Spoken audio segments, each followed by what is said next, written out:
Venezuela की इस crisis से, वेनेजुएला के अंदर में हो रहे बदलाव से सीधे सीधे $1 बिलियन, 9,000 करोड़ रुपए का फायदा हिंदुस्तान को सीधे सीधे, और आने वाले समय में हिंदुस्तान को भी वहां से ऑयल निकालने में बहुत सारी सुविधाएं और हिंदुस्तान की कंपनियों को मुनाफा होने जा रहा है, ये खबर आ रही है। Trump is a different kind of a person. He says अच्छा वो सीधी उंगली से घी नहीं निकलेगा तो मैं टेढ़ी से निकालूंगा, और फिर उसने वो एक्शन लिया। और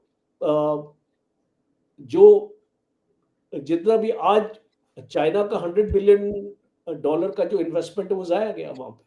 चाइना को आने वाले तूफान का पता था, क्योंकि चाइना जहां $100 बिलियन से ज्यादा पैसे उसके वेनेजुएला में फंसे हुए हैं, और हम जानते हैं कि जो चाइना है उसके लिए जो वेनेजुएला है वो एक कंट्री नहीं, बल्कि ये कहें कि लैटिन अमेरिका की जो एक पिलर उसको कह सकते हैं, या फिर ये कह सकते हैं कि जो उसकी ऑयल सिक्योरिटी इंश्योरेंस है, और एक एंटी यूएस ग्लोबल नैरेटिव का सबसे बड़ा टेस्ट केस। भारत के लिए बहुत बड़ा लेसन है और चाइना की नींदें उड़ी पड़ी हैं कि डोनाल्ड ट्रंप ने ये कर क्या दिया। मैं पहले बोला है, ओल्ड रूल्स ऑफ एंगेजमेंट को आग लगा दी गई। Early hours of Saturday United states ने किसी के दरवाजे के ऊपर नॉक नहीं किया। चाइना का HQ-9 और जो भी मिसाइल चाइना ने उसको दिए, आज ट्रम्प के उसमें वो रिवर्स इंजीनियरिंग करके उसकी टेक्नोलॉजी भी निकालेंगे, रशियन इक्विपमेंट की भी टेक्नोलॉजी निकालेंगे। That's also a larger concern for both the countries. तो ट्रम्प के पॉइंट ऑफ व्यू से देखें तो ट्रम्प का पॉइंट ऑफ व्यू है कि भाई इतना इसके पास रिजर्व्स है, ऑयल है वगैरह, और मैं इसको डोमिनेट करना चाहता हूँ। नमस्कार दोस्तों, जियो भारत में आपका स्वागत है। दोस्तों, दुनिया की जियो पॉलिटिक्स में एक ऐसा भूचाल आया है जिसने चाइना की नींदें उड़ा दी हैं और भारत की किस्मत चमका दी है। डोनाल्ड ट्रंप ने वेनेजुएला में घुसकर वहां के राष्ट्रपति मुदारों को उठा दिया, और इस एक्शन से चाइना का करीब $100 बिलियन यानी कि 8 लाख करोड़ रुपए पानी में डूब गया है। जी हाँ, ड्रैगन ने सोचा था कि वो अमेरिका के पड़ोस में अपना अड्डा बनाएगा, लेकिन ट्रंप ने मोनरोई डॉक्ट्रिन का डंडा चलाकर चाइना और रशिया दोनों के दोनों को वेनेजुएला से उठाकर बाहर फेंक दिया है। लेकिन इस पूरे खेल में सबसे बड़ा खिलाड़ी बनकर उभरा है भारत। जहां पूरी दुनिया ट्रंप के एक्शन की निंदा कर रही थी, तो वहीं भारत सरकार ने एक सदी हुई चाणक्य नीति अपना ली। हमने ट्रंप को क्रिटिसाइज नहीं किया, और उसका इनाम हमें मिलने ही वाला है। खबर यह है कि भारत को वेनेजुएला से अपना $1 बिलियन यानी करीब 9,000 करोड़ रुपए वापस मिलने वाले हैं, जो सालों से वहां पर फंसे हुए थे। यही नहीं, इसके साथ साथ ONGC वहां वापस तेल निकालने जा रहे हैं।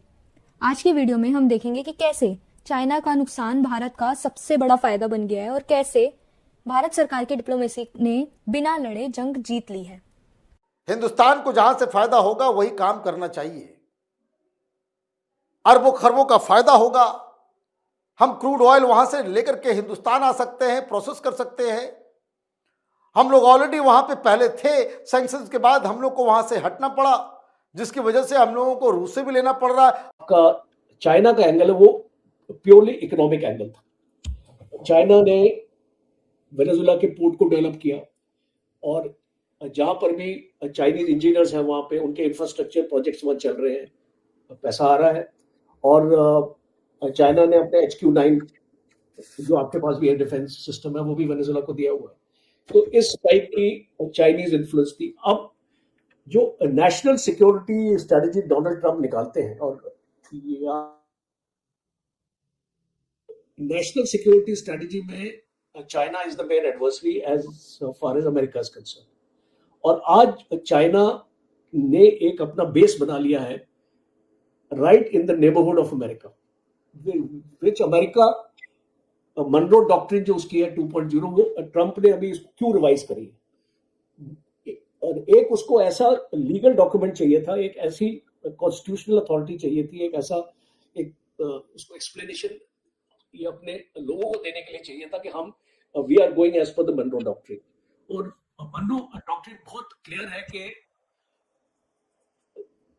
सदर्न हेमिस्फीयर में जितनी भी कंट्रीज हैं, अगर वहां पे कोई एक्सटर्नल इन्फ्लुएंस आती है जो अमेरिका की सिक्योरिटी को थ्रेटन करती है, तो अमेरिका उसके ऊपर एक्शन ले सकता है।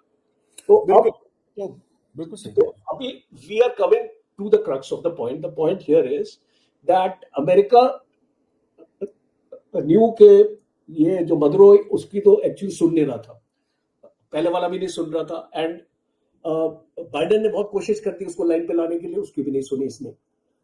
Trump is a different kind of a person. He says अच्छा वो सीधी उंगली से घी नहीं निकलेगा तो मैं टेढ़ी से निकालूंगा. और फिर उसने वो एक्शन लिया. और जो जितना भी आज चाइना का $100 बिलियन का जो इन्वेस्टमेंट है वो जाया गया वहां पे. और चाइना का HQ-9 और जो भी मिसाइल चाइना ने उसको दिए, आज ट्रम्प के उसमें वो रिवर्स इंजीनियरिंग करके उसकी टेक्नोलॉजी भी निकालेंगे.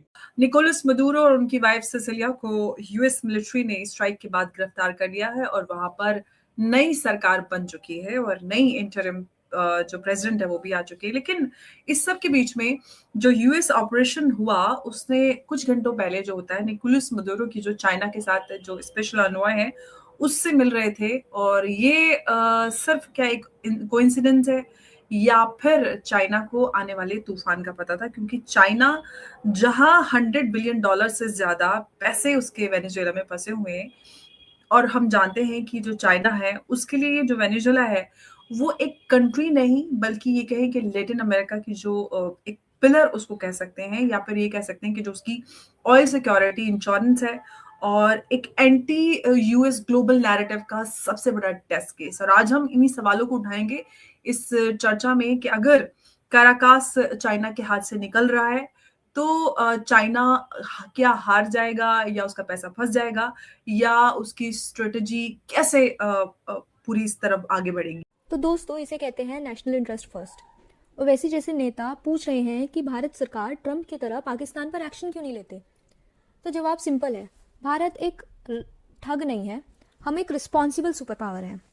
ट्रंप का एक्शन वेनेजुएला में तेल के लिए था और हमने उस सिचुएशन का फ़ायदा उठा लिया है बिना अपनी इमेज को ख़राब करे. चाइना आज रो रहा है क्योंकि उसके पैसे डूब गए.